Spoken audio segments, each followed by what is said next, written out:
ফজরের নামাজের সুন্নতটা যদি পারেন বাসায় পড়বেন। ঘড়ির দিকে তাকাইছেন, তাকায় দেখেন 20 মিনিট বাকি আছে, বাস সুন্নতটা বাসায় পড়েন। এক, প্রথম কাজ সুন্নত বাসায় যদি পারেন আর কি বাসায় পড়েন। দ্বিতীয় কাজ, ফজরের সুন্নতে প্রথম রাকাতে কুল ইয়া আইয়ুহাল কাফিরুন পড়বেন, দ্বিতীয় রাকাতে কুল হুয়াল্লাহ। বলেন প্রথম রাকাতে কোন সূরা? আইয়ুহাল কাফিরুন, দ্বিতীয় রাকাতে কুল হুয়াল্লাহু আহাদ। নবীজি মসজিদে আসছে, এক সাহাবা নামাজ পড়তেছে, আল্লাহু আকবার। তো নামাজে সূরা ফাতিহা পড়ার পর উনি আস্তে আস্তে পড়তেছে কুল ইয়া আইয়ুহাল কাফিরুন প্রথম রাকাতে। তো নবীজি শুনে ফেলছে আস্তে কানে দিয়ে। তো নবীজি শোনার পর বললেন, হাযা আব্দুন আরাফা রাব্বাহ, এই ব্যক্তি তার রবকে চিনতে পারছে। দ্বিতীয় রাকাতে সাহাবা পড়লেন কুল হুয়াল্লাহু আহাদ, আল্লাহ নবী বললেন হাযা আব্দুন আমানা বিরাব্বি, এই ব্যক্তি তার রবের উপর পরিপূর্ণ ঈমান আনছে। এজন্য আজকে থেকে আমলটা মনে রাখবেন, ফজরের সুন্নতে প্রথম রাকাতে কুল ইয়া আইয়ুহাল কাফিরুন, দ্বিতীয় রাকাতে কুল হুয়াল্লাহ। আরেকটা সুন্নতে আমলটা করবেন, বলবো?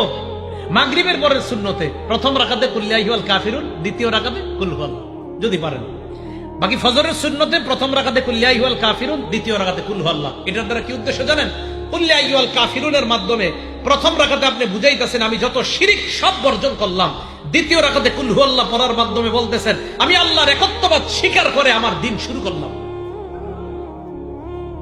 আরেকটা আমল যদি পারেন, যদি সম্ভব হয়, এটা ওলামারা পারবে, আপনারা যদি পারেন আর কি, কোরআন শরীফ মুখস্থ সাধারণদের মধ্যে মুখস্থ করার একটা আয়াত মুখস্থ করতে পারবেন না ইনশাআল্লাহ?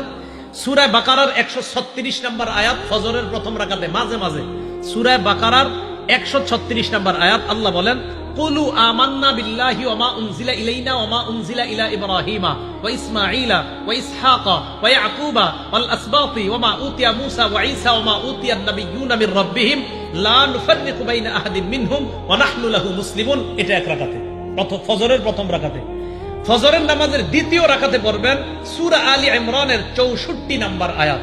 ওই আয়াতে আল্লাহ পাক রব্বুল আলামিন বলেন কুল ইয়া আহলাল কিতাবি তাআলাউ ইলা কালিমাতিন সাওয়াইন বাইনানা ওয়া বাইনাকুম আল্লা না'বুদা ইল্লাল্লাহ ওয়া লা নুশরিকা বিহি শাইআ ওয়া লা ইয়াত্তাখিযা বা'দুনা বা'দান আরবাবাম মিন দুনিল্লাহ ফাইন তাওয়াল্লাউ ফাকুলু আশহাদু বিআন্না মুসলিমুন।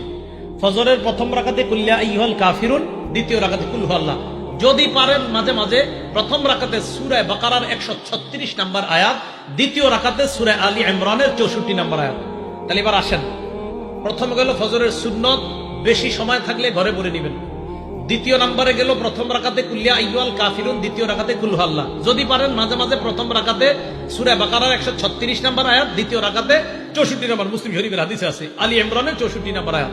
3 নম্বর কাজ, সুন্নত পড়ার পর আল্লাহর কাছে একটা দোয়া করবেন, আল্লাহুম্মা রাব্বা জিবরাইলা ওয়া মিকাইলা ওয়া রাব্বা মুহাম্মাদিন সাল্লাল্লাহু আলাইহি ওয়াসাল্লাম আউযু বিকা সালাসা মাররাত আউযু বিকা মিনান নার সালাসা মাররাত। বাংলায় বলবেন, হে জিবরাইলের রব, হে মিকাইলের রব, হে মুহাম্মদ সাল্লাল্লাহু আলাইহি ওয়াসাল্লামের রব, আমি আপনার কাছে জাহান্নাম থেকে পানাহ চাই। এটা 3 বার বলবেন। ফজর পড়লেন, সুন্নত পড়লেন, সুন্নতের পর আল্লাহর কাছে বলবেন, আল্লাহ জিবরাইলের রব, মিকাইলের রব, মুহাম্মদ সাল্লাল্লাহু আলাইহি ওয়াসাল্লামের রব, আমি আপনার কাছে জাহান্নাম থেকে পানাহ চাই। 3 বার বলবেন।